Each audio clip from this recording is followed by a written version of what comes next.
we can start our things. Let's do You're it. in the watch together, by the way, right? Or the visor, sorry. Yes. I can see it. It's like loading for me. Yeah, But I I'm think gonna it's... do this. Is it good now? Yeah. Okay, let's play them. See.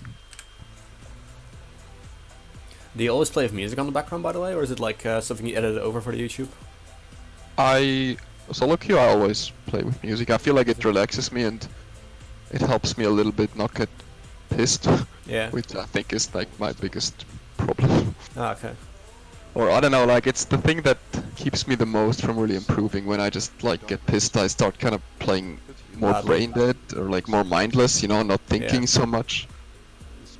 Start trying to make hero plays and whatnot, I suppose. Yeah, kind of. Okay, so this is the composition that you're rolling out with. I checked the video before and like initially you said that you wanted like sort of dive a bit. But with the comp you have now, like Doomfist is quite flexible. Like you can both dive aggressively or you can counter dive enemy tanks. So seeing as you have McCree, I think you need to play around him a lot because McCree cannot really dive and he cannot really operate too much by himself. He really needs a team build around him. So I think So like McCree is a hero that also needs peeling then. Yeah. You say? He definitely needs a lot of resources from team. Like McCree's barely run in like team play and higher tier play because he needs so much resource from the team put around him, and a lot of people just favor a Widowmaker who is more autonomous, if you will, and you can also still get insta kills and has more range. But if you're playing with it, like Mercy Zen, completely fine duo for heals. Winston Diva is a good duo because you can be quite flexible. You can dive aggressively or defensively. Doomfist he has to play a bit passively here, but I'm not thinking he will do it. But your McCree here is the player that will need the most resources. Yeah. And So would you say like maybe Ryan would have been also a really suitable pick with like... Depends on the enemy team comp. The thing is, McCree is good on high ground, and Winston does offer high ground contestants on this point. So on Gardens, Winston is still like a very strong pick there. On University, for instance, which is the map of the hole in the middle, you can just go around her all the time. And the other one, City Center, with the tower in the middle, is definitely a Winston map. This one, Gardens, can be like both Winston and Reinhardt favored, but in this case, I would stick to Winston just because you have a Diva already and a Doomfist, and you can just contest high grounds a bit more effectively. Yeah. I think as though you guys really, as a team, you want to protect your McCree quite a lot. And it's a two-way street. Like McCree, like I said, needs a lot of resources from his team, but he can also keep away enemy tracers and Genjis and whatnot with his flashbang from, say, Zenyatta. It's a bit of a two-way street in how they protect each other. Hello. Sorry. Hey. Hello, Ploski. Hello.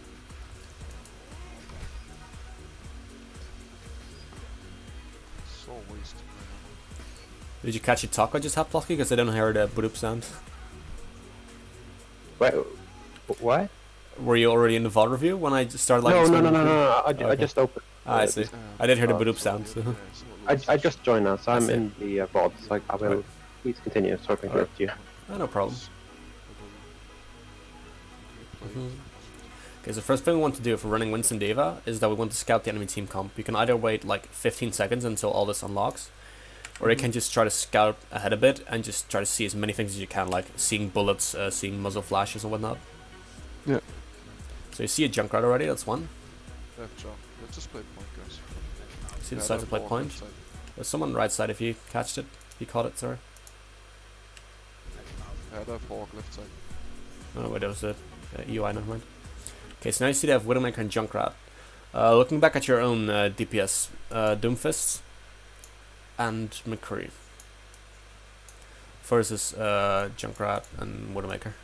What do you think that your main role will be in this situation with these two DPS duos? Remember, top ones are yours, bottom ones is the enemy. Well, I mean, what sticks out first is probably the Widowmaker. Because out of the whole team, I'm probably the best at contesting her and shutting her down. The Junkrat, it's hard to say. I feel like my DPS are good against him, like McCree, as if he has like some high ground and doesn't have to play from a choke against the Junk, should be fine. Doomfist, I don't really understand Doomfist, but intuitively I would say he's fine too against Junk. Yeah, so I think the Widowmaker would stick out. And yeah, so I would be wondering, look, like I can try to hard shot down her, you know? Mm-hmm. Like, not care much about space, just try to find her and always jump her. But then I don't know, like, how much value my team loses from, like, the space that I could create for them, you know, how much my team would lose from missing out on me tanking for them as the main tank. So in this case, what you said about Junkrat's right. Like, as long as you guys have high ground, like here for instance, Junkrat will have a really tough time dealing with you, because then he'd have to use his shift to get up, and when he uses his shift, he's caught in a very linear movement, so you can track him down easily. So you're dealing with Junkrat is fine. I think it's also good if you do actually contest the Widowmaker a lot. Main reason being is that because you have Doomfist and McCree, you have very limited range compared to them. So the one thing that their DPS really have over you is just range, which you need to try to shut down. As for like tanking for your team, you haven't seen the enemy tanks or whatnot yet, but you know that they don't have flanker DPS, so you don't have to like peel for Genjis a great deal because they have Junkrat and Widowmaker. So the most effective space you can create for them is making sure Widowmaker doesn't click their head off. That's in a way also space and damage mitigation, just making sure that DPS can find value. Okay, jumping to Junkrat is kind of fine, but what I would recommend doing, if you want to actually jump for the kill, is that you land behind them. I'll show it in a second. As you may know, Winston's jump has a knockback effect, right? So let's say you land here. If you would have landed on this blue spot, it would have pushed him out this way, and then he'd have been closer to your team and farther away from the enemy team, and he would have had to walk back from here all the way to here. In the meantime, you could zap him before his healers could get to him. Rather, you jump him on the kind of like the front side, as you can see, and he gets pushed back a bit, but he could have been knocked back further. Especially if you body block him, you can really delay his passage. So I would really want to look at when you jump with Winston, what you want to do is not just jump the enemy, but you also want to prevent them from escaping, if you will. So you want to cut off their escape route. So 1 second.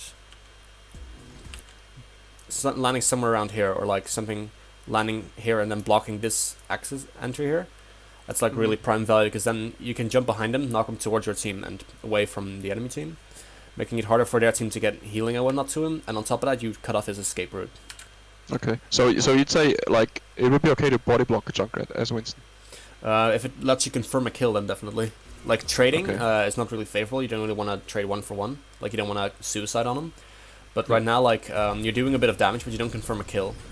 So like you use 2 resources, and because they have Widowmaker and Junkrat, you have to be aware of their DPS, and you can't really effectively engage onto them for the next 12 seconds. So when you drop your bubble, you really want to drop it very effectively, or play passively. Okay. But then again, you so can't. what would have been a good like bubble placement? Well, the thing is, it's very common for Winston to just jump and bubble, right? Which is very normal. So getting a good bubble kind of depends on getting the good jump as well. So those two things kind of intertwine. Okay. And the thing is, if you don't have a bubble, you can play like defensively, but you can't really play defensively against their comp, because then your McCree will just get outranged. What did you want to say, Plasky? The cancel melee before you land, is that just a typical just practice over and over till you get the final touch? It's just timing. I mean, I have melee on right click. Same. And I feel like after a while, it's almost a brain dead, or like a no-brainer to do it. Yeah, it is at some point. Like, I've put a good 350 to 400 hours of Winston. At some point, it just becomes second nature, let me tell you that. Okay, so you know they have Lucia and Moira as heals. So, they don't really have a main tank entering left, but they do have a lot of damage in Roadhog Zarya. So the things that we can do right now, right? Like we said, we can dive to Widowmaker aggressively. One of the things we can also opt for, though, is to cut off the Zarya. The thing is, Zarya does have a decent amount of HP, but she has no armor, so no real damage reduction. And because they have Moira Lucio, they have what we call 2 barrier healers. So if you place a barrier over the Zarya, or you separate their healers from the Zarya, neither of them can really heal Zarya. So jumping Widowmaker is generally more reliable here, I would say. But if you see a situation where the enemy Zarya is like a bit up front and you can cut her off from her healers, especially while jumping behind her and body blocking her and knocking her towards your own team, it's definitely viable. Zarya is one of the 2 tanks that you can still somewhat effectively dive. Widow left side, jump behind. Nice. Okay, get the kills. In general here, you did win the fight, but because you had like the initial weird jump on Junkrat, which didn't really pan out too well, as you can see, you couldn't really do much in the fight after, and it's mostly up to your team to clean up, which in this case works out. But you don't want to just counter a team to clean up. Seeing as your what's it called, your diva lost her mech, so I think the enemy Widowmaker might have had 1 or 2 headshots on it at least. Yeah. Because no one on your team died, but you did lose mech. There's wall hacks, yeah. Okay, so at least your Diva's done a good job at keeping the Widowmaker occupied. Okay, so what I would want to do right now is just play the high grounds. Let me pop up the map again. So the enemy is going through main here. Like I said, Junkrat's very weak when he's not on high ground and the enemy's shooting down from him, and because you have McCree, high ground's generally strong. So what you'd want to do is, like, you want to position yourself on the catwalk here, like either around these corners. And depending on where the enemy drops, you want to drop with him. So let's say the enemy, I'm going to draw a red line for him. Say the enemy decides to walk onto point like this, right, to the corner. If you're at the top blue cross near the corner, you can just zap them from above, and then if you need to contest, you can just drop down and then jump back out for higher ground and heals and whatnot. So originally, I want to, if you're playing Winston, it's generally best if you start off on high ground anyways, because you can always drop on low ground without using any abilities, and then you can contest and do whatever you need. But if you're starting off on low ground, you need to jump to high ground, which forces your cooldowns. So in general, if you can start off on high ground with Winston Diva, it's probably best to do so. Yeah. Try to jump with all that. Okay, so this is good. You see the Widowmakers there, and you don't really overcommit to her. Like, you don't use your bubble, so you can still go in quite aggressively if you want. And you force her out of the fight for now, so you're in a pretty okay spot. There's a couple people though. Junkrat's on high ground. Okay, so now I would wonder what to do. You've already lost 2 people, and you've been kind of poking on 2 of your DPS. Your Doomfist went to chase the Widowmaker, which did not pan out well, sadly. But at some point, you need to be a bit more committed, if you will. You need to really pick your fights and stick to this fight and try to win them. Because right now, you've done a bit of damage to Widowmaker, which didn't end up in a kill. Which in itself was fine if the Doomfist didn't chase, but let's leave that. And now you've done a bit of damage to Junkrat, which also did not end up in a kill. And you're doing a bit of damage to Lucio. So all in all, like, you're doing some damage, you're keeping people busy, but you're never really confirming the kills, which can be very risky. Low on high ground. And the thing is, because their healers don't really come to help their DPS, you're just basically keeping 1-for-1 busy, so they miss 1 DPS and you miss 1 main tank. If that's the case, if they don't have like healing backup, I would either try to just confirm the kill and actually like win the fight there, or I would try to bait one of the healers into coming with you. Like, if you don't want to take the fight to win it, you can at least keep 2 people busy, you know, rather than just 1. Yeah. Primal Rage, that was fine. It's a good knock on the Widowmaker. Nice kill. Right now I would think about bubbling Zarya. More heal comes in just in time. You could have maybe confirmed it a bit earlier if you bubbled a bit earlier, because the Zarya was 1 HP. Zarya 1. And that's looking pretty nasty with Zarya whole combo. Meat grinder. Yeah.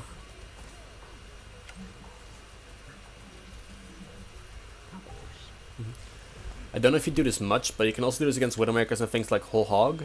What you can do is turn your back towards them and then look straight to the ground and make sure head hitbox barely like visible. It's very good against any headshot modifiers. Like, if you have to reload or you're stuck in a grab and can't really kill anything, it's pretty viable to just try to stall or survive as long as you can. Wait, they have Riptide. Yeah, I usually turn around, but I didn't know about looking at the ground. Yeah, it helps a tiny bit at least. Yeah. And McCree starts staggering.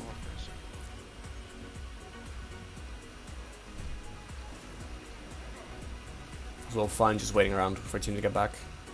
So yeah, something that I'm really unsure is like, how much, as a like main tanker, and especially Winston, how much should I pursue kills or like try to go for eliminations, and how much should I like do tanking and like really focus on what are the spaces that I can create, what are the things that I need to contest, what are like, how much do I have to like jump back to like peel for my team and stuff like that?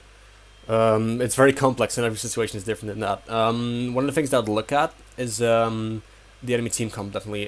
Generally, the more flankers they have, the more defensively you'll have to play for your backline, unless you have things like Brig. If they have a lot of long-range DPS, you might have to, and you do not have those long-range DPS, you might have to play a bit more aggressively and make sure that you can keep off the ranged difference. And sometimes if it's a very tank-heavy comp, you just need to contest point without taking damage and rotating effectively. But there's not really like one clear answer to all those questions, if you will. Like, every situation is different. That in terms of ultimate economy, team comp, map, all that.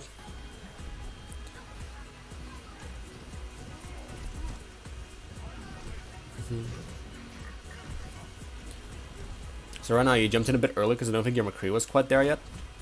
And now you're in a bit of a risky spot because you did draw some attention to the point. Yeah. But in the meantime, like, it was kind of like not really of any real purpose because your McCree wasn't really fully back yet.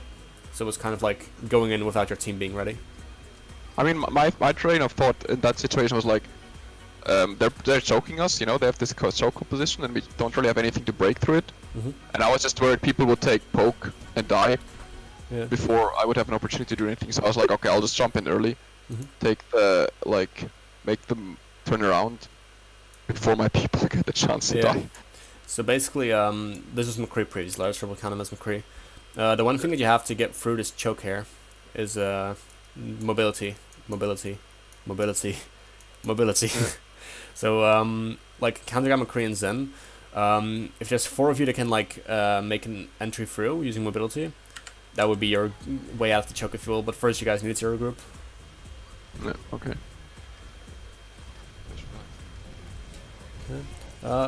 I saw this one in earlier when I prepared it, if you will. What exactly happened here? Because you seem to be, like, very actively looking up as if you're looking at something. Like, did you miss your jump key first, or? Yeah, I think sometimes I don't know, have a brain fart where I want to jump and then I don't press the button or something. I see. One of the things I can give you as advice, though, like, is maybe a bit minimal, but it's very efficient to learn to flick your jump. Because right now, if you look at your jump, you, like, kind of track it upwards and you aim it. Whereas once, like, the pace of the game starts getting a bit quicker, so like in scrim environments or in higher tiers, you don't really want to track and aim so much with your Winston jump. You just literally want to flick up and have the muscle memory to get there instantly, you know? So it's one of the things I will practice. Just try to take, like, your normal Winston jumps and try to do them in one straight flick rather than doing them in one, like, nicely calculated bit of aim, which takes some time. Because you don't always have that time. So now, again, like, we've dropped our bubble, but we've, like, done a bit of damage to Roadhog, a bit of damage to Zarya, and we did a bit of damage to Trap, so we didn't really fully commit to anything yet. Taking some poke. And then we lose one, it's unfortunate. Seeing as there's grav going on, it's time to either, like, get back to your team or jump off the map and just reset. Which right now you're drawing some attention on point, but since they're like 3 or 4 up anyways, it's not really going to buy much. Mega to your right side. Yeah, I was looking for the mega. And then I found it. Because the thing is, like, when your team got grabbed, you were about like 76 or 77 on the red marker here. Yeah. So by now you're in a position that you cannot die anymore, because if you die now, you don't get back until a possible overtime ticks in. So you have to, like, you have to take the health back and now do some damage to the enemy team to farm your primal rage and jump onto point probably. You could have maybe prevented it if you had just, like, completely reset with your team earlier.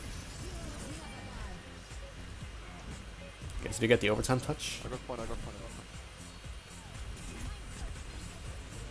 I won't really drop my bubble here without jumping, because now you just blocked off a bit of Lucio damage, which isn't really too formidable.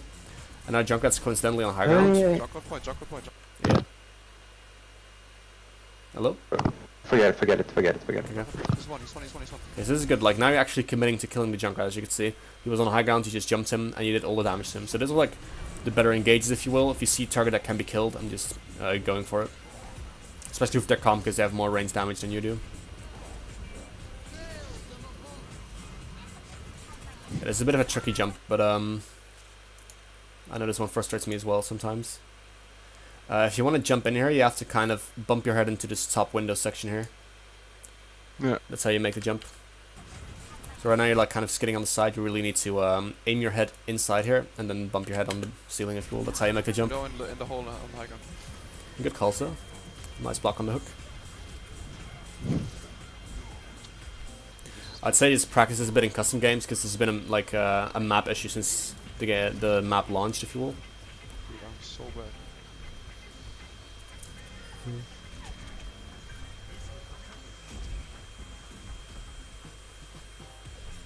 Yeah, I don't know. It was a bit embarrassing. I think next time I'll just take a few seconds to get it right the first time. You can also just practice it in custom games. Okay, so I wouldn't really can hide here. This is what I wouldn't do though. Yeah. He can actually see you now. You trade 1 for 1. So right now I have to wonder, like, they still, like, kind of speed past us, and we're doing a lot of damage, but we're not really confirming any kills, because we're not cutting off any healing with our barrier. And Moira and Lucio both have, like, very good self-sustain and mobility options. And on top of that, there's like 2 tanks for you to fight, so like, you're doing a lot of cleave damage, but you're not really confirming any kills per se. So what would you say would have been a better thing to do? As always, start off on high ground. Yeah. It's generally better. But I wouldn't really drop my bubble here, because as you can see, you do a bit of damage, gets bubbled, and then they just walk past your bubble. Yeah. So I would just like stay on high ground, so for instance here, and just wait. You can just zap them from above, because you do have the range for it. If you stand on the edge, and then you zap them like directly downwards, you still get damage on them. And that makes it harder for them to attack you. And then once like one of them uses an important cooldown, so like Lucio uses Amp for instance, or Moria uses Shift, or they become very split from each other, that's when you can drop down and use your bubble to cut off healing from them. And then when they like, let's say the Moria shifts out or something, or the Lucio comes to aid, you can always jump and get the animation cancel melee to get the 80 extra damage in. So against like heroes like Moria Lucio, it's oftentimes better to not jump to engage, because they can just get out and leave you in a bad position. It's oftentimes better to just drop on them without using abilities, and then only use your abilities when they have used theirs. I think Zarya has graph, guys. Yeah. Kill Moira, kill Moira, kill Moira, kill Moira. Moira's low. Because if you look at their comp, they do have like very potent ult wipe combos. You're gonna see when you press tab. So they have like this can wipe, this can wipe. You have kind of similar sustain ultimates, so maybe you have a bit of an advantage there, but they also have the insta kills here. So stalling isn't very favorable for your team, because they just have very strong ultimates online, usually. So you don't want to like stall too much. You really want to really get the kills in. It's like the way that you played it there, it could have been like valid against Orisa style compositions, because Orisa style compositions usually have a lot of spam, but they have very little ult wipes. But in this case, the enemy had like a lot of ult wipes, so you don't really want to play that style. Okay, so right now we're in overtime and we're a couple men down. You need to stall as long as you can, and you're gonna have Primal Rage online. What I would suggest doing, like what you're doing here is good, just like contesting point, trying to farm your ultimate. But I would try to stay away from damage as quickly as I can. And one of the things you could do, you're gonna have Primal Rage here, is just press shift once before you ult, because it's gonna regen your what's it called, your ability anyways. And the extra jump can just make the extra bit of difference in damage, in distance, or just in damage mitigation, because you're so mobile. And now that I'm Primal Raging, I'll be looking at getting to the other corner here, like let's say here, because you need to stall for your team to get back, and they have delayed spawns because you're in overtime. So you really need to jump away from the enemy team while still contesting the point. You don't really want to take damage from them. And it's kind of unfortunate, like you can say quote unquote C9, but like you guys are 5 down, so it was looking pretty rough anyways. So when I Primal Rage to stall, I just try to avoid as much damage as possible. Yeah. Okay. But to stall, if you're stalling, then yes, use Primal Rage to mitigate damage and stay away from damage as much as you can, yeah. But there's of course other uses for Primal Rage. I commonly like to use it in quite a disruptive manner, so like I would like to displace Reinhardt so I can get a good D.Va bomb off. But I also use it a lot to, let's say, keep a blading Genji away from my team, or keep a Visoring Soldier away from my team. Another one which you can also do is just to confirm kills. Seeing as Primal Rage can be quite difficult to use, if you can confirm 1 kill with it or something, it's really good already sometimes, especially if it's like a key target.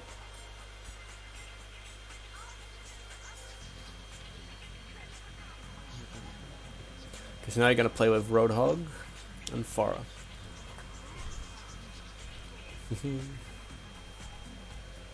Bit of an awkward comp here, especially the Roadhog, but yeah, classic. I think it's good that you stay Winston here, because this map is so high ground intense, like you don't really want to run this. Because what you're doing here is good, you're just like kind of keeping track of high grounds. Okay, you see they have a Junkrat, Roadhog Zarya again. So right now I would just be picky, like I would just wait for a target, drop on the Lucio, not really ideal. Zarya comes after you, not really ideal. Roadhog comes after you, not really ideal. And by now you would have found your target in Junkrat, for instance. And then you start chasing him. What you're doing now is kind of, you were dropping in a bit early. But you did kind of end up doing the right thing after some time. Like, I saw you were fighting tanks for a bit, and then you decided, like, no, I don't really want to do this, so you jumped back on high ground, and then you saw Junkrat, and then you committed. So in general, you did eventually do the right thing, but what I would advise you to do is just be a bit more patient in this case, and just wait for the opportunity to show itself to you, if you will, rather than just diving in instantly, or jumping into him. Alright, So can you also give me some I don't know, advice on like truck calling and target calling? So with Winston, definitely target calling is the most important thing. What you want to do, in general, you want to presume if you have like other mobile heroes like Genji and Tracer, you have to presume that they're on standby or at least able to follow you. And you have to kind of keep in mind what the distances of different mobility options of your team are, because Winston jump isn't the same distance as a Genji dash, it's not the same distance as a Tracer blink, for instance. So you have to keep those things in mind. And based off of that, and well, off of the enemy composition and positioning and whatnot, and maybe cooldowns, you want to select a good dive target, and you can commonly have a good idea of who you want to dive in general beforehand. Like we said, in the first round, you really wanted to dive the Widowmaker, because she had the range advantage over your DPS.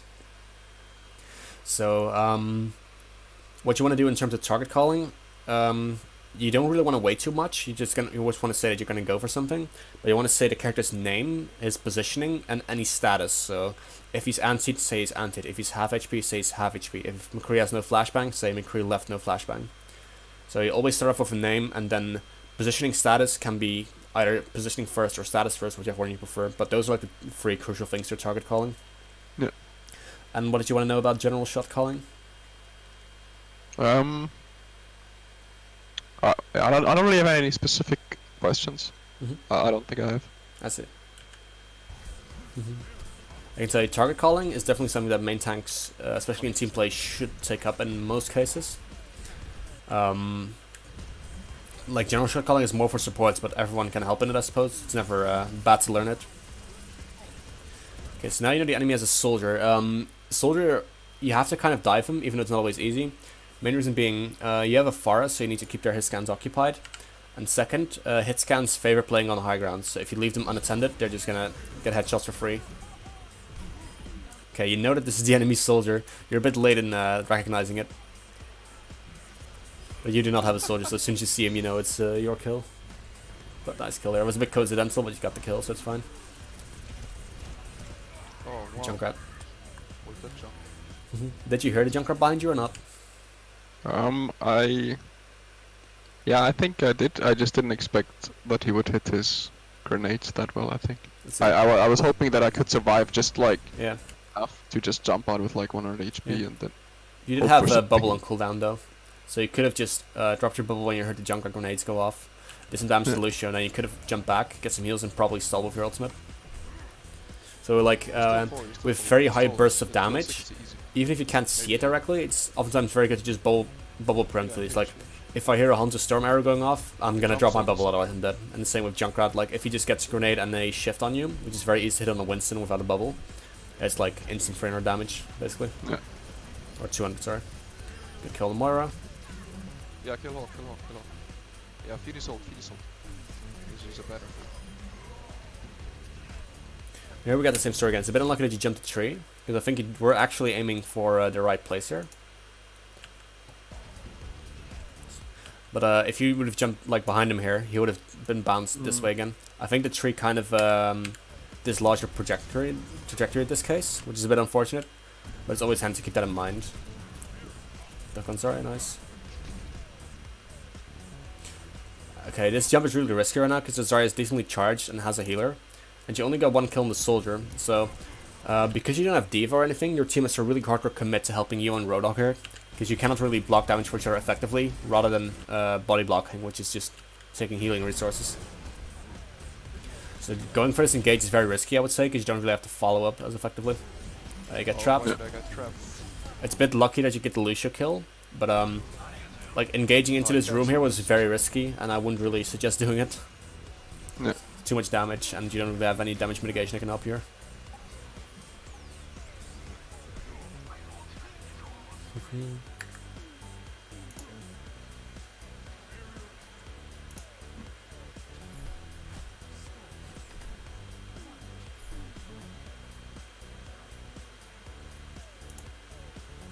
See, we have some new people in the review, by the way. I don't hear the boops.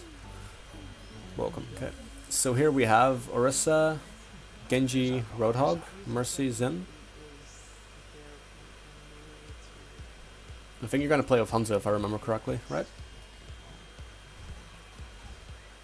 Let's see until we have a definite comp. I hope press tab again, that would be nice. Yes, perfect. Okay. So with Orisa, her kit in general isn't super complex. Shielding is just your common shield. I would say Fortify is your get out of jail free card. If you're in trouble, you need to walk back with Fortify and mitigate the damage and crowd control. But the big playmaker is halt. This is the ability that I always focus on a lot when playing or reviewing Orisa, is getting good halt value. And one of the good things, people often describe it as a mini graviton, and I would use it as such. Like you can definitely use your halt to like open a pick with Roadhog, or maybe pull someone in towards Hanzo's sideline. But one of the things you also need to keep in mind is that you can use it very well to combo with ultimates. So in this case, you have Hanzo and you have Genji, both of which you can use very well. If they're using their ultimate, you can use halt very well. If you pull like 2 or 3 men into them, their ultimate, it's going to be a one-team fight just off of one ability and ultimate combination. So if you're looking to get like a lot of value out of Orisa, shielding, shooting, and Fortify is not really too difficult. But getting value out of his halt, that's crucial. Okay, so they have Junkrat Zarya, Brigitte. Okay, so right now you see the Zarya has used her bubble already. You can preemptively launch your halt here, and when the bubble expires, you can activate it and your Rhoda can pull it. So either way now, because of Brigitte, one of the things you really need to keep in mind with Orisa is that Orisa is really strong if she can keep her distance from enemies. You don't want to fight in close quarters. What did you want to say? Nothing. Okay. Okay, so you get the hook on Zarya, that's pretty good. She actually is going to launch herself in here. By now you can just ignore her because she's not in the fight. Like, look at this as if it's Ilios well. Even though it's not a kill, it forced the enemy to walk back all the way around, in the meantime doing no damage.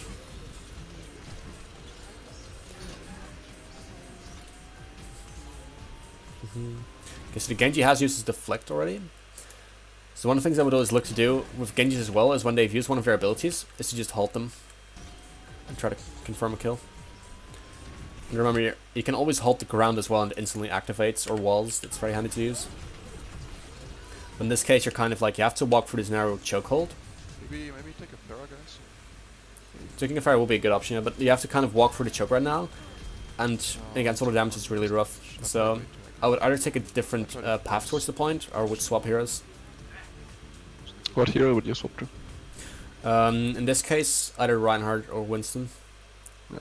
Probably Reinhardt because the map is pretty enclosed, and the one thing that Reinhardt has as a benefit is that he has a flexible shield.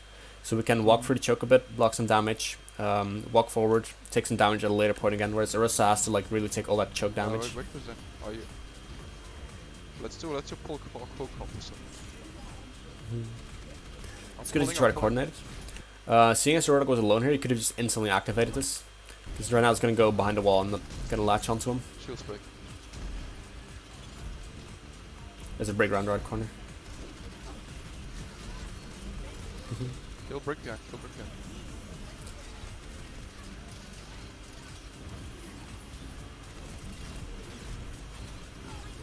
It's good trying to walk back, but then boosted high charge, which is a bit too much. Not much you could do here. Like, you could have maybe used your halt to pull them away and behind your shield. Okay, he's probably going to switch them. It's unlucky, but if you would have... What's it called? If you would have had Dragon, you could have had a massive combo because you don't have a Diva. But like, against Zarya, there's not much you could do there because she was basically 100 charge with Nana, but it's just far too much damage for you to keep up with.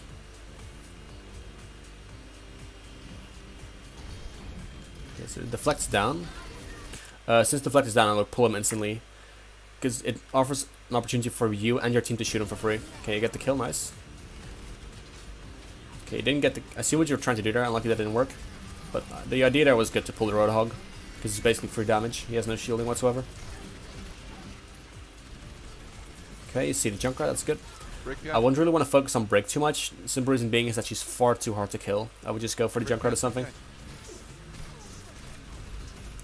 Okay, now definitely ignore the Brig. So one of the things I see you do a couple times is that you pull very low. Like this here. And you pull them towards like this. And it has like a weird bubble motion. What I would do if I'm playing Orisa, this goes for most squishy heroes and basically any heroes without shielding abilities. You want to halt them above their head. Actually, I'm going to make this green because it's got to be a halt. So if I halt them, let's say we're pulling the Junkrat, right? If I halt him above his head, he's gonna get pulled in a linear line towards the halt, and after that he's gonna fall down. And when you fall down in Overwatch, like especially after crowd control ability, you have very little movement control. So then you fall down linearly as well. So what you can do then is that you can use your primary fire to just preemptively aim at different sections of the halt, if you will. And then you can get a lot of free damage in just because you know exactly how it's going to move. And in the same way, your teammates can do the same thing where they can just shoot along the line of the halt, because you can actually see the line being drawn out ready for you. And you can get a lot of free damage in. So if you're looking to go for like a one-man pull or just a squishy or something, I would definitely suggest pulling above them, because it traps him in 2 linear motions, because now you're pulling him like horizontally. And the only pull he gets is this pull, the left side. Yeah. Whereas the upwards pull gives you 2 linear motions to use. And pulling above is also handy for things like Riptire and Dragon Strike. Because when you like only have this one horizontal pull, the enemy can move quite quickly after they're being pulled. Whereas if you pull them over, there's more time for a team to follow up with ultimates and stuff as well. So I commonly use the halts over here, over someone's head, just because it gives more time for a Junkrat to find a good Riptide, it gives more time for a D.Va to get that bomb in, and makes it harder for the enemies to escape from because they have little mobility. And also if Hunter's ultimate, it drags them upwards into it and then they fall downwards, so it's more damage in that. So it's, in most situations, it's advisable that you halt over the enemy team. Small examples would be going for environmental kills or dragging them into the pit right here. Yeah. And otherwise, Traces and Genjis or Sombras are oftentimes just far too nimble, if you will, to halt them above the head. So those you have to commonly drag on the ground. But the other ones, going for the halt overhead is better.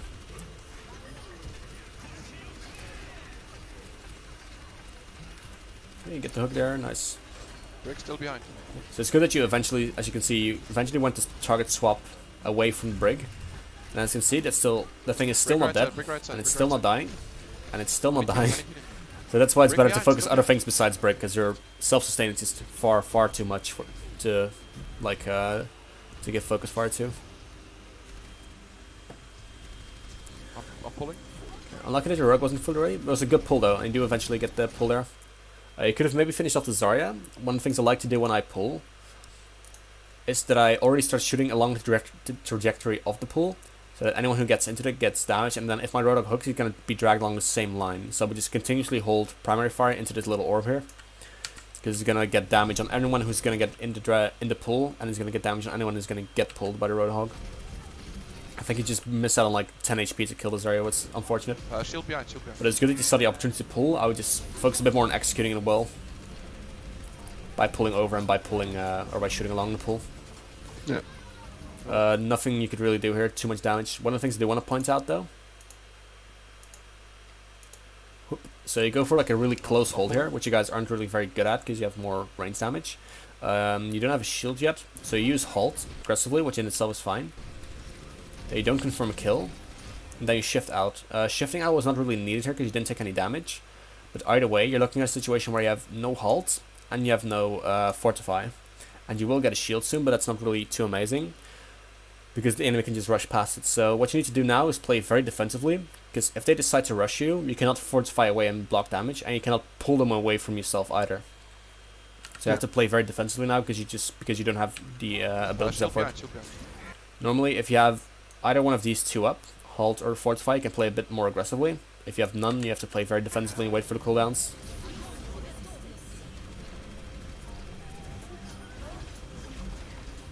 And then against this Roadhog, there's not much you could do. I mean, Nanobuz's Roadhog just does an absolute mad amount of damage. I think you do know about the interaction with Fortify, right? Or not? Yeah, like you don't get pooped away and then you take even more damage. Yeah, you take literally every headshot in the game, basically. I'll just be looking at stalling and farming my ultimate now. It's not winnable. Just try to stall on point, it's fine. There's not much you can do here. Guys, can we get a Pharah? So you're going Winston for the last touch they here? have so much damage. They always break shield, and we're not getting enough value out of like our DPS picks. Okay. So you do eventually lose this game closely, unlucky. Oh well. Okay, so let's do a small summary here. First off, were there any questions from your side or from someone else? From the other spectators here? 9. Alright. Any questions I mean, from Boosted, Galileo, or Tux? Nope. Alright. Galileo. Hi. I'm losing my voice. Yeah. What did you want to say, Tux? I don't know, I would have some small follow-up questions for some of the things you said, just Yeah, to definitely. make sure like I understand them properly. Yeah, you can go for it now. Okay, let me remember. So, yeah. So we talked about this pull hook, the pull combo, right? Like I pull up, they get pulled up linearly, and then they fall down linearly. Yeah. So would you like, how do you put in the damage? Do you just like, do you aim across, like, do you just follow like the two lines, and just kind of try to lead it perfectly, so that like, I don't know, I mean the pull is pretty fast, right? So would you like just like try to lead the pull and then lead the gravity, or would you just like say, okay, I know he's gonna end up like at the top, so I'm gonna maybe spam a little bit in between and like not focus too much on perfectly leading, but make sure that I have most of my shots at the highest point where I know that they're gonna end up anyways, and stay there for a little while and then try to lead down kind of well? Or would you say like I try to perfectly lead this really fast pull, like on some distance or something? Well, basically, the pull is basically always the same speed, really. So there's like, if you know the weapon speed of your weapon very well, and this comes with practice, you know at like what moments you can reliably shoot people. So when I see the pull, I know in my head like I can get one shot here, one shot here, one shot here, for instance. And then I'm just like, I'm preemptively shooting at those points in time where I know the guy will end up unless he gets bubbled or something. So I do try to like hit as many of my shots because it's important to get the damage follow up. But I usually, this part, like the first line is definitely the hardest because it pulls them towards it. The other one is very simple because you can just keep your own distance in mind and just track, like literally drag your mouse downwards quite linearly. Yeah. But yeah, that's how I usually do it. And on top of that, for follow up, I just call my pulls and where I'm gonna pull people. Like, because I might not be able to finish all the kills myself, but let's say if the Widowmaker gets a headshot on something I'm pulling, I mean, that's very easy to kill them. Oop, I didn't want to do that. Any other questions you had, or? What about hook? Do you like try to lead the hook, or just start shooting it where the hook's gonna end, which is gonna be the halt, right? You always halt before the hook, definitely. So what I usually do is, if I'm sending a halt, I'll just like, you need to activate, right? So I will say pulling when I pull out the halt, when I like shoot it out, and then I'll say now when I actually right click, when I activate it. But you always wanna what's it called, halt first and then use your hook, or then use your like junker tire or whatnot, or like early explosion of it, if you will. So you want to halt to really get the setup going. You don't really want to halt to fix missed shots, if you will. You really want to use it as a setup tool for plays. Yeah. But no, I mean when a hawk hooks something, right? Yeah. It's like kind of the same situation, right? You have this right kind of fairly fast linear movement, and then he's gonna be like right in front of the hawk before he can start moving. And I think you said like I should try to start shooting it where they're gonna end up when they're hooked. Would you also start leading, or just like try to make sure most of your shots? Okay, I'm gonna do blue cross for Roadhog and green cross for Orisa, right? Yeah. Let's say that this green halt here above is the halt that you got, right? Yeah. So before your Roadhog is even hooked, when you've just sent out this halt, you know that if you're gonna activate it, someone's gonna end up in there. So you want to shoot towards this orb now, anyways, towards the green orb. So you want to shoot in that direction to begin with, before the Roadhog even starts hooking things, right? Yeah. Then, if the Roadhog starts hooking things, you know he's gonna get dragged along this line as well. So you want to shoot along that line as well. I don't know. I think my visor hasn't updated. I'll just quickly reload. Okay.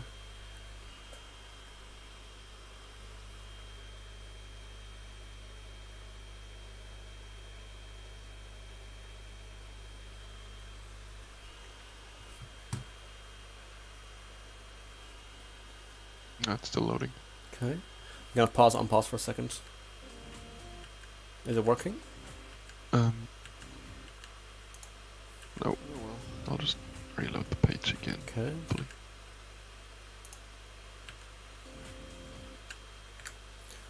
Let's see if doing the same thing helps for me.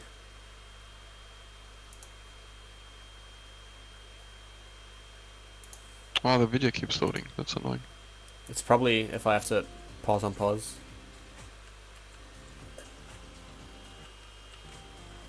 Is it working yet or not?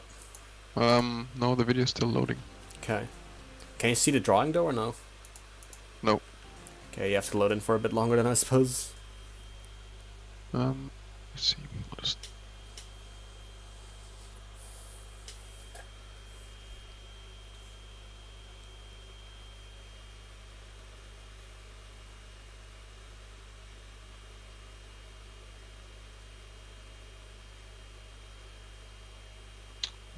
Wait, maybe I can, let me just maybe, jump to another point of the video.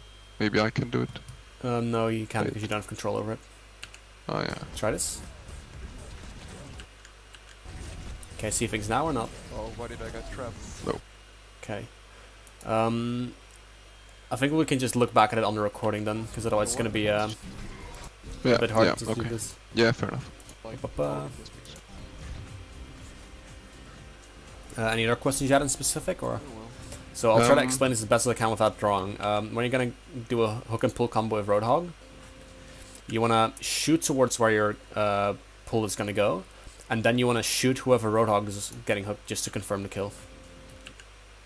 That's what you want to do. But would you like distribute your shots across where the hook is, you know, because you know the target's gonna move across the chain basically. Yeah. You say, well, it's really fast. It's very hard to land any shots there. I'm just gonna like pump all my shots to where I know the target's gonna end up, which is right in front of the hook. The hawk. I would definitely try to follow the trajectory of the chain. Yeah, it's gonna be like 1 or 2 shots, but if you land a headshot, it's gonna be like 50 damage difference, which can be crucial on things like Zenyatta or Junkrat. Okay. Any other specific questions you had or no? Yeah, about Primal Rage. Alright. Like, I feel like I've been trying Primal Rage a little, and I feel like if you're good at it, you can secure kills. Yeah. And I just noticed, like, often when I'm using it to stall, I'm like, I don't know, I feel like I'm looking for opportunities, you know, to get picks, like maybe look for a squishy that I can push into a wall. Yeah. Because I feel like if you're in a stalling situation and you can stall and at the same time actually get a pick, that's like, I don't know, really valuable, right? Like a lot more valuable than if you just like stall for a really long time. It depends on the situation of the stall. Like if it's just pure stalling, you want to avoid all damage if possible. Okay. But let's say if you're like defending a 2 CP point, stalling and getting a kill in the process is valuable. So if you're in a situation where you need to defend, and your team is coming back rather quickly, you can definitely stall a bit more aggressively and try to confirm the kill. But if you're purely stalling for time and purely trying to buy time for your team, then try to avoid all damage if possible. Because let's suggest that you're on Temple of Anubis, right, and you're attacking point B, and you need to stall over time because you're the only one on point. If like let's say it's gonna take your team about 25 seconds to get back. If you like trade 1 for 1 there with Primal Rage, it's not favorable because your team's not going to be back in time even remotely. Yeah. So that's like the situation there. And like, how do you exactly do like stalling? You just like jump from like one corner to another and try to jump away as much as possible from the team and from like maybe the highest damage output that the other team has, or? Yeah, you want to avoid. One of the things you want to avoid stuns definitely, and bursts of damage. So you want to avoid Widowmaker headshots. You want to avoid Hunter Storm arrows. You want to avoid Reinhardt pins, and like I said, you want to avoid stuns like Roadhog and McCree flashbang. If possible, try to avoid line of sight with Zenyatta so you can't get discorded. Try to avoid targets that Mercy's damage boosting. And in general, try to use map cover. I'm going to use Nepal Shrine for example. Oh, the strong one, sorry. I think you still can't see it, but... Yeah, I know which one is Shrine though. Yeah. So in Shrine, I like to use a tactic called doming, which is where I just use a little central pillar. Let's say the enemy team is positioned around here. I'll just like, if I'm the Blue Cross, if I'm Winston, I'll start off here, wait for them to come to me, then jump over to the other side of the pillar using the dome for cover and the pillar. And then we can just kind of repeat the same process. You can get ridiculous stalls in this, like, if you're at full HP and you have Primal Rage, you're just gonna jump, drop your bubble, probably be able to jump back again and then Primal Rage, all the while avoiding damage. You can let you get stalls of more than 20 seconds on the Shrine, like that. Okay, that's cool. Further things you wanted to say before I do like a little summary, or? No, nothing that really comes to mind right now. Okay. So if I'd review your Winston, one of the things I'll be looking at doing a bit more, definitely is being more decisive, being more committive, if you will. I'm gonna write it down here.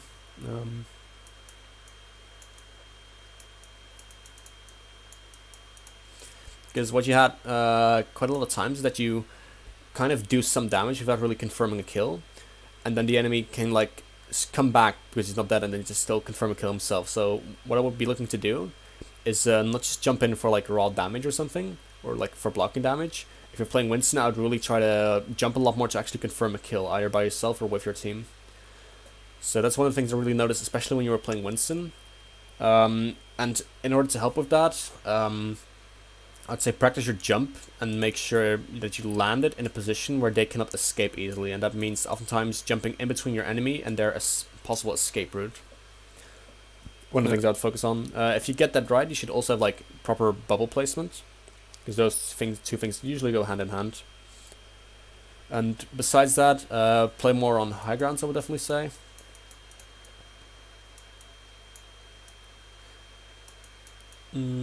Other things I could name right now. I have a question about playing about high ground. Yeah, go for it. So on this Oasis map, which was it, Gardens, I think, Yeah. right? You suggested I play high ground. Yeah. And I think like, yeah, sometimes I did that, but I have this like, I'm not sure if this is like smart or not, but I feel like when I play on the high ground, I'm like right at the point, right? Yeah. So that means like I'm not at the chokes, and like the enemy can just walk in and take all this space for free.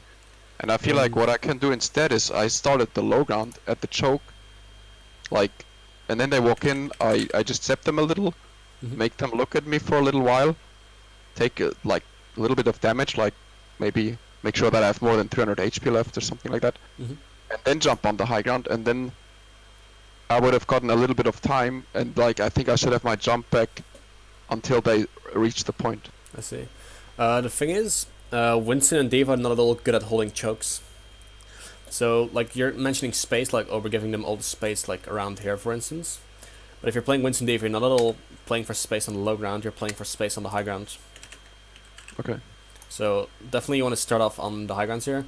Simple reason is, Winston and Diva, they don't really have, like, their cooldowns are, like, really committed. They don't really have, like, strong primary fires or whatnot. Like, when the Diva doesn't have shift or E, she's, like, really just a sitting duck. And same goes with Winston without his abilities. Whereas Zarya and Rhoda can still do a lot of damage and whatnot, and her like round just offers more raw shielding to move through chokes. So Winston and Diva have to be quite active, but they also have to be playing on parts of the map where they cannot really easily be damaged, and high ground is generally one of the better ones, because if they're not playing against Winston and Diva themselves, they know they basically have high ground almost for free in terms of tank space. So if you're playing Winston and Diva, you're not all playing for the battle at the choke, because you're just very weak at that. You're just mostly playing for high grounds. Okay, so you say it's legitimate that I give them like basically the low ground, but because we still have the high ground, we can just take these free dives and then like go for the... It's not just to say about diving, but like, for instance, you have McCree, right? So let's say if McCree and Zen position the high ground against Zarya Roadhog, what are the Zarya Road going to do? Yeah, okay. Nothing, basically.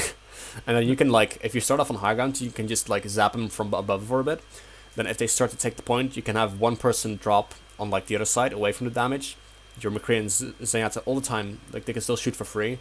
In the meantime, you just put your Orway, put your Mercy Beam on the Diva, McCree starts doing some damage, Zenyatta starts doing some damage, Diva starts getting low, flies back out. In the meantime, the enemy team is rotated towards Diva, so then you drop from the other side, drop your bubble, stall there for a bit. You get maybe a bit of healing while Diva is getting healed up and getting her Matrix back up. All the while, Zenyatta and McCree are still shooting. Then you're getting low, you jump back out because you still have your jump, because you started off on high ground. Then Diva starts to contest again, McCree still shoots, and at some point your damage should fall in. So, like, if you're playing Winston Diva, you're not really playing for, like, the choke as much, you're really just playing for high grounds and for point control. Because with Winston Diva, having control over, like, the relevant sectors of the map, and commonly that is high ground, is oftentimes far more vital than controlling chokes. Okay. I have a follow-up question, if you don't mind. Yeah, go for it. I don't know if you're like limited in time, or if you... the only plan I have today is at 8 PM, so I have about 5 hours or so still. Okay, I don't think it's gonna take that long. But so in Gibraltar Streets phase, yeah, I feel like it's a really similar but more extreme situation where you have like this really big high ground, and the low ground is like even bigger, right? And what I usually do on Winston is I try to take control of a spaceship like on the high ground. Yeah. And then from there on like do these free dives.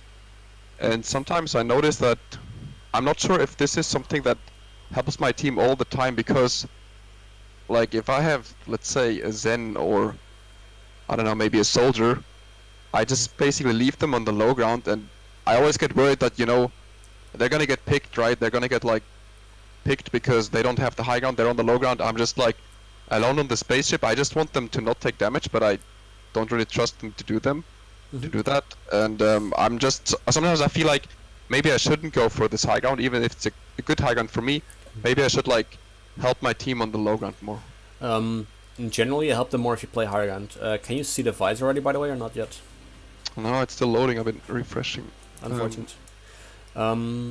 You can always maybe look back at some recording, but let's say I'm going to use Black Cross for the payload here. Say the payload is basically traveling underneath the space shuttle, right? Under like the little bridge there. Yeah. So if the enemy team, like let's say you're on attack, right? Because I'm supposing that you'll be on attack in this case, or on defense. Yeah.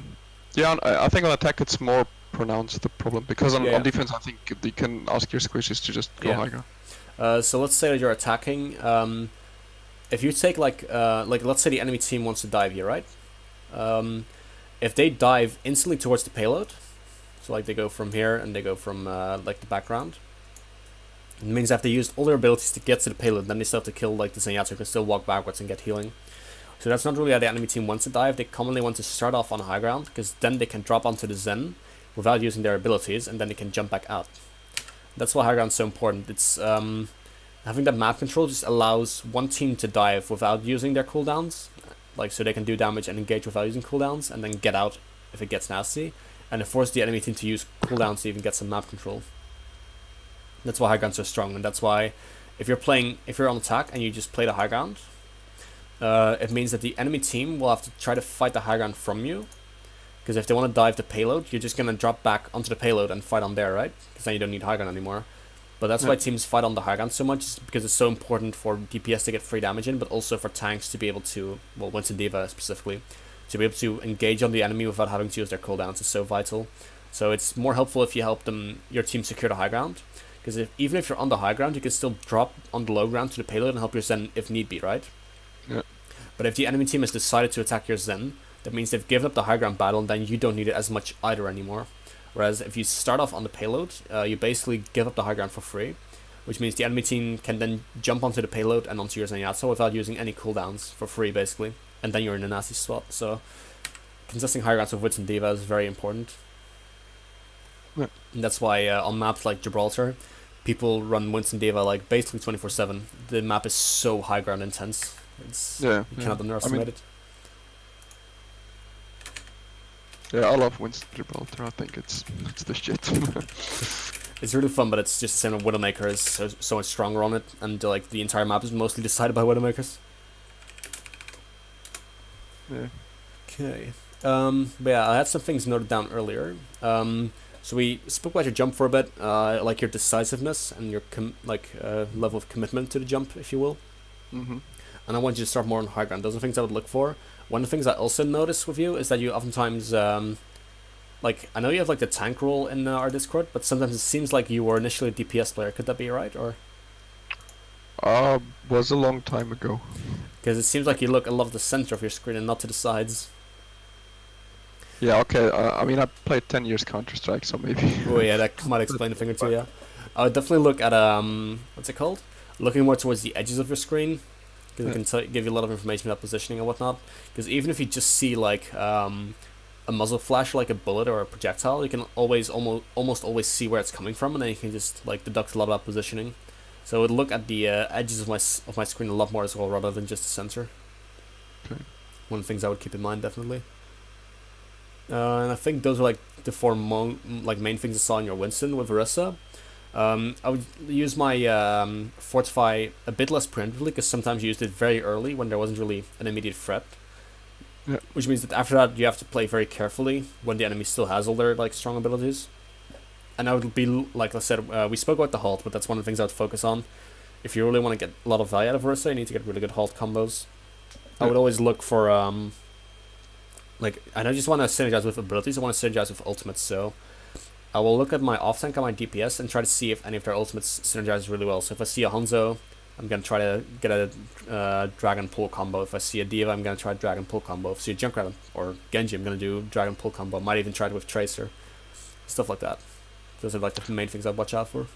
How do you coordinate that on ladder with your teammates? Like, how do you communicate that? Well, basically, I'm gonna, like, even if I just see the comp, I'll just, like, before we even have any ultras whatsoever, I just say, hey Hanzo, let me know when you plan on dragoning. I'll let you know when I have pull online, so just you can keep it in mind. I'll keep ultimates, like, in check, and then, like, when he's, like, let's see I see he's around 80%, then I say, hey Hanzo, save your dragon until I have pull. I'm gonna pull him in for you. Then I'll try to, like, kind of play near my Hanzo, or tell him to play in the same sideline as I do, for instance. And then I'm just gonna literally, like when he dragons, I could say you can cast it, like you can ult, and then I'm gonna pull him in. And usually, I would just say something like pulling when I activate it, or like pulling when I shoot it out, and then now when I activate it. And then I'll say like what people I pull, where, and how many. So I'll say like pulling free in main or something like that. So you activate the pulling orb at the time when he starts ulting, or like. It depends on distance. Yeah. If they're really close by, I sometimes don't even halt above them. I just halt in the ground to make sure they all get grouped very quickly. If they're really close, it's especially effective with Reptire, for instance. If I'm playing with Hanzo, I want to pull them more upwards. But I usually, it depends on the ultimate. Like if the enemy has, like if we're trying to do a Hanzo combo, I will wait for the enemy Diva to be out of mech or just not in the fight. So when I wait for her to be either demeched / dead. Or I want to wait until she's used her shift to get like away from the fight that we're looking to take. Then I can dragon pull for free, because otherwise you can eat either the pull or the Hanzo ulti. Neither one is good. If I'm trying to combo with Junkrat, I'm usually waiting mostly for Zarya bubbles to expire. If I'm trying to pull with Tracer, it's usually just whenever I see the opportunity. It's very hard to time that one correctly. If I'm playing with Diva Bomb, it's usually waiting until the enemy's shield is down, and then I just pull them in. And in the case of Orisa, if she puts her shield up, then it's a good moment to start the pull Diva Bomb. Those are like the common things I would do. But those things come with practice and timing and experience as well. Yeah. Any other questions or? There was something, I think I forgot. What did we talk about before the polls? Yeah, I don't know. I had something, but general halt usage, like the upwards halt, or? No. I don't know. Maybe it was on Winston. Well, yeah, I don't know. I completely forgot it. Okay. Well, we can always get back to it at some point. Yeah. I think that's all the questions in the VODs now, right? Yeah. If so, I'm gonna stop recording now.